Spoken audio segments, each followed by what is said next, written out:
He had been wandering the park for an hour, kicking at scattered leaves and thinking about nothing in particular, which is to say he was in that perfect state of boredom where even squirrels look fascinating.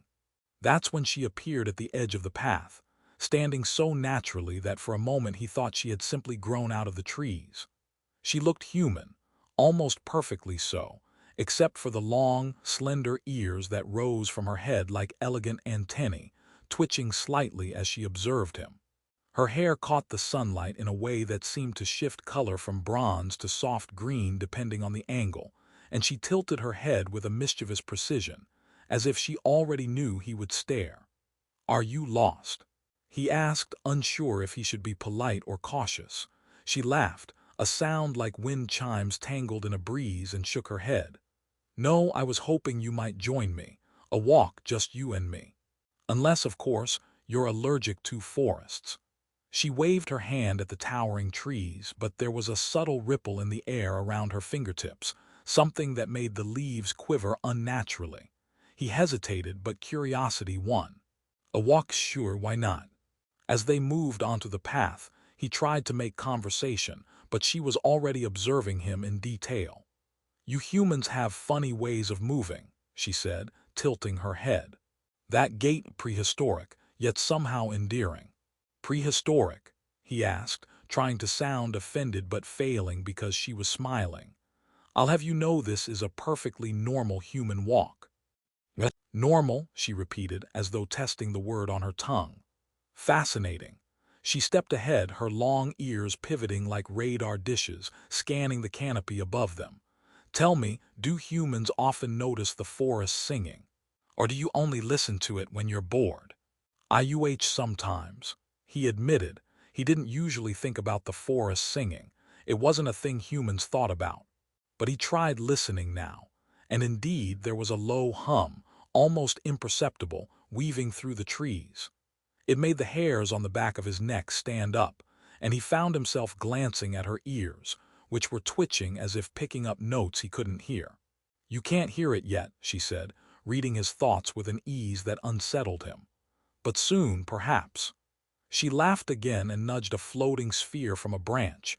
It hovered for a moment, then drifted to her hand as if obedient to an unspoken command.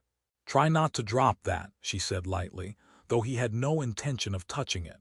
As they walked deeper, the forest subtly changed. Sunlight bent strangely through the leaves, and shadows shifted in ways that didn't quite make sense. He stumbled over a protruding root and nearly fell face first into a patch of glowing moss, which she found endlessly amusing. "Graceful," she said, a hint of teasing in her voice. "Absolutely heroic." He rubbed the back of his neck, cheeks warm. "Thanks, I try my best." "Clearly," she said, but her eyes softened. "You'll need it here." He frowned, noticing the moss seemed almost alive, curling toward him, and then snapping back as if it had a mind of its own. "Here, you mean this forest?" "Not just this forest." Her smile turned sly. "This forest sits on the edge of something very curious, something most humans would trip over and run screaming. You might stumble too, but perhaps with slightly better results." "Results?" he echoed. He didn't know whether to be intrigued or terrified. "You'll see," she said, stepping ahead with a confidence that made him feel both left behind and oddly protected. "But first, let's test your perception. Try walking without thinking, without expecting anything. Let the forest notice you." He did as she said, and immediately he felt it. The subtle pressure of the shadows stretching just beyond his vision, brushing against him, not menacingly, but with awareness. The sphere she had conjured floated ahead, glowing faintly, pulsating in response to their steps. It was mesmerizing and slightly ridiculous at the same time. He tried to focus on the humor, the absurdity of a glowing, floating ball guiding him, and the tension eased just enough for him to laugh. She looked back at him with a raised eyebrow. "Finally," she said, "a laugh that doesn't betray terror. Humans, they laugh too easily when they're nervous, or maybe it's the same thing, fascinating either way." He smiled, feeling the warmth of the sun on his face and the peculiar closeness of her presence. Every now and then her ears twitched sharply, catching sounds he could not detect, tiny shifts in the moss, a faint hum from the roots, a flutter of invisible wings somewhere above. He wondered what she could hear, and for the first time he realized he was entirely comfortable not knowing. "You're odd," he said finally, attempting humor in return. "But I like it." "Odd," she repeated, tilting her head and letting her ears sway. "That is perhaps the greatest compliment you can give." And so they continued, deeper into the forest, stepping carefully over roots and moss, laughing at little stumbles, talking about trivial human things, yet all the while moving closer to something neither could yet name. Every so often, the forest seemed to lean in, listening, as if the trees themselves were curious about this human and the alien who had invited him into their strange, humming world. By the time the sun had shifted to a golden angle, he realized that what he had expected to be a simple walk was already far from simple. The shadows had begun to move on their own, and the forest no longer seemed just a collection of trees. And yet, between laughter and cautious glances, he knew he wanted to follow her wherever she led, long ears twitching, glowing sphere bobbing, into whatever the forest had waiting. They had been walking for what felt like hours, though the forest seemed to stretch endlessly, twisting and reshaping as if it had a private sense of humor. The man stumbled over another root and muttered under his breath, earning a suppressed giggle from the alien girl. "You do enjoy testing gravity, don't you?" she teased, her ears twitching like twin compasses, scanning the air for sounds he couldn't hear. "Humans are such amusing creatures. They trip, they curse, they complain, and yet somehow they persist." "I persist," he replied, wincing as he straightened, "mostly because I have no choice, and you're laughing at me." "Not laughing at you," she said, floating her hand to indicate the entire forest. "Laughing with the forest. It's polite to laugh with one's environment, but you, well, you're an unexpected bonus." She tilted her head, long ears flicking forward, the motion almost imperceptible but clearly meaningful. He realized that wherever she directed her attention, reality itself seemed to shift in response. He glanced around, noticing the shadows again. They were no longer static. Shapes moved just beyond his peripheral vision, curving and bending with a fluidity that suggested sentience. A sudden rustle from a nearby bush made him jump, and the alien girl smirked. "Ah, you notice them now. Good. You'd make a poor spy if you ignored sentient shadows. They're polite but persistent, and easily bored." "Sentient shadows," he repeated. "Is this your idea of a joke?" "Only partly," she admitted, floating a finger through the air, causing the shadows to ripple like liquid. "They're curious about you, and you're clumsy enough to entertain them." She leaned closer. "They've been observing every human who has wandered here. You're different, less predictable." He tried not to feel flattered, but the notion was both thrilling and terrifying. He swallowed nervously as the forest's hum grew louder, vibrating through his chest. A patch of moss ahead lifted slightly, as if breathing, then recoiled at his approach. "Do mosses normally move?" he asked, half hoping she'd say yes, half hoping she'd admit he was hallucinating. "They move," she said lightly, "but only when the forest thinks you're interesting enough, or dangerous enough, sometimes both. You're walking that fine line." She paused, her ears pivoting sharply. "Ah, here comes the fun part." Before he could ask what she meant, the ground beneath them shifted. Root-like tendrils shot up, slow and deliberate, curling around the path, sensing the weight of their steps. He stumbled backward, nearly colliding with her, and she caught him with an ease that made his heart race. "Relax," she said, smirking. "You might feel like prey, but think of it more as interactive forest entertainment. Think of it as a game." "I don't play games with things that can strangle me," he protested, trying to extricate himself from a curling root. "Ah, but you do," she said, stepping back and flicking her fingers. The root retracted instantly, slinking back into the ground as though apologetic. "See, cooperation works wonders. And humor," she added with a twinkle in her eye. They continued cautiously, laughter interspersed with tense pauses until they reached a clearing. The air shimmered strangely, bending the sunlight into arcs that shouldn't exist. Water droplets hovered in midair, spinning lazily, and small robotic creatures scuttled among the roots and moss, their metallic shells catching the refracted light. One of them bumped into his shoe, prompting him to hop back. "These things move on their own." "Curiosity models," she said, floating a hand over the creatures. "They're harmless, mostly. They enjoy observing reactions, particularly startled ones. You provide excellent material." She laughed softly, but there was a hint of seriousness behind it. "And they're everywhere, so don't think you can ignore them." He tried to focus, trying not to flinch each time one of the tiny robots twitched or pivoted toward him. Then a root shot up again, this one faster, thicker, and more deliberate, wrapping around a fallen log in a way that almost trapped them both. He panicked, knocking the glowing sphere she had conjured. It bobbed in the air like a tiny, disapproving sun, casting flickering light across the moss. "Focus," she said calmly, her hand glowing faintly as she gestured. The root retracted slightly, but not entirely. "You need to understand. The forest is alive, but it's not hostile unless provoked. It reacts to thought, to fear, to humor. All you have to do is adjust." "Adjust?" he asked, catching his breath. "How do you adjust to a forest that could wrap you in its roots like a burrito?" She raised an eyebrow, one ear twitching sharply. "Try laughing. Ridiculous, I know, but the forest enjoys amusement. It finds it non-threatening. Humor is a language you humans speak naturally, and fortunately for you, you're not terrible at it." He looked down at the glowing sphere and shook his head, muttering a joke about his own survival skills. To his astonishment, the root loosened its grip, and the robotic creatures paused as if they were listening.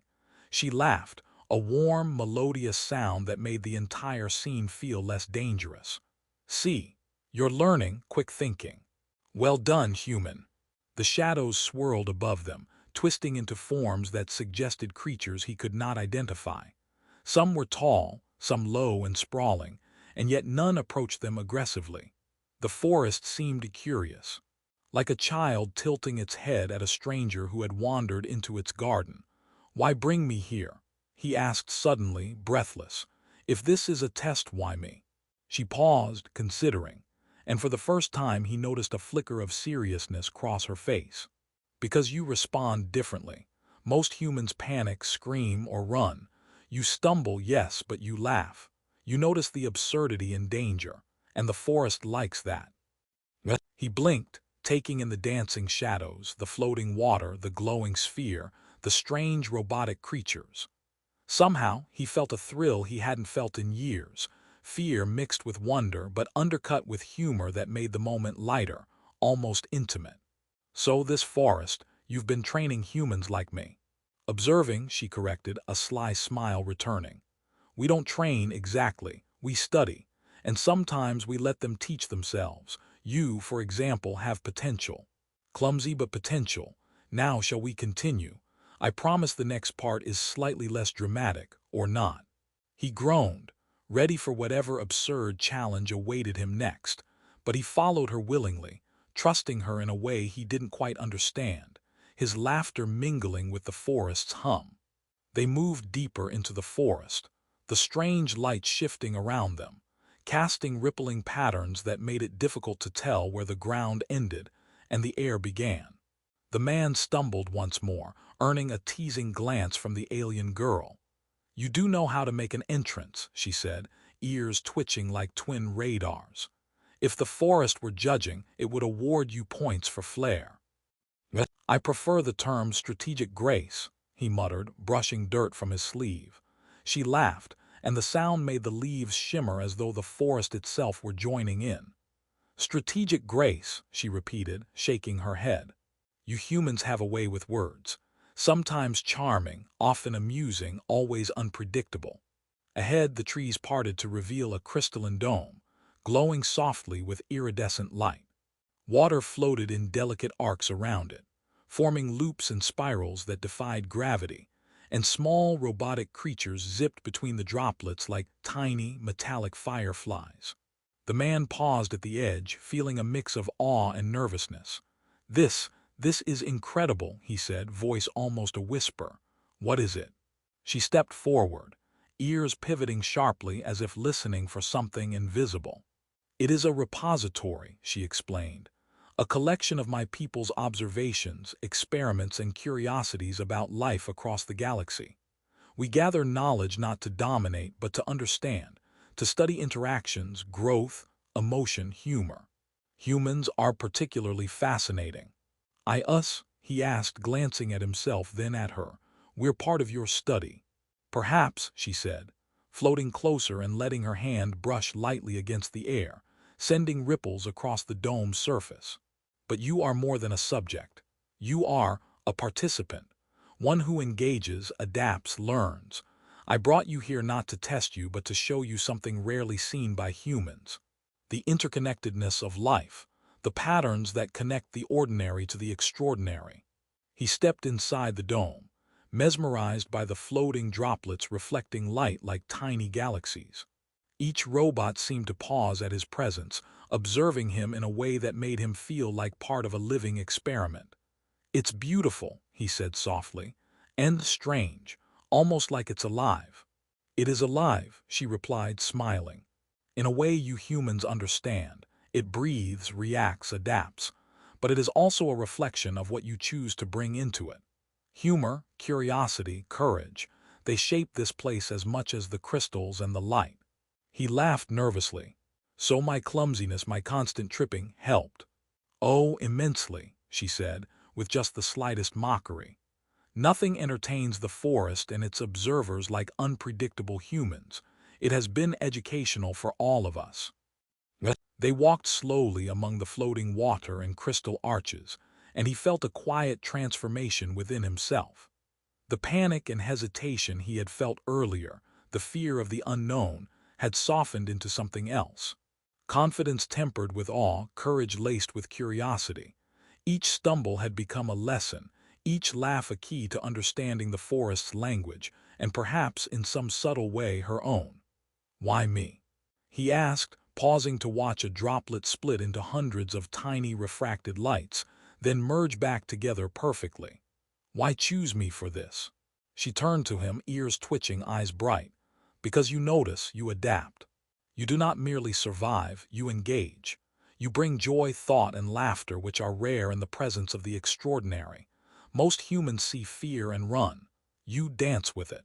He swallowed, feeling both humbled and exhilarated. Dance with it, huh? Yes, she said softly. Dance. And perhaps when the forest sees that dance, it opens doors humans rarely imagine. She touched his arm gently, and for the first time he realized the depth of trust she placed in him. They moved to the center of the dome, where a crystalline platform pulsed with light. She gestured, and the sphere she had conjured before floated between them, glowing steadily. This is the core, she said. It records not just actions, but choices, reactions, understanding. You've learned more than mere survival. You've learned observation, adaptation, laughter in the face of fear. And in doing so, you have become part of the forest itself. He stared at the core, then at her, suddenly aware of how much he had changed since stepping into the forest. Fear had been a companion at first, then curiosity, and finally something lighter, freer. Humor had become a tool, courage a habit, and awareness a gift. He realized he was no longer merely a visitor. He had grown in subtle but undeniable ways. So, we're done? He asked cautiously, half expecting another trial. For now, she said, smiling. But the forest, the lessons, they stay with you. You may stumble, you may laugh, you may fall, but the knowledge, the connection remains. He laughed softly, shaking his head. I can't believe I survived this without breaking anything permanently.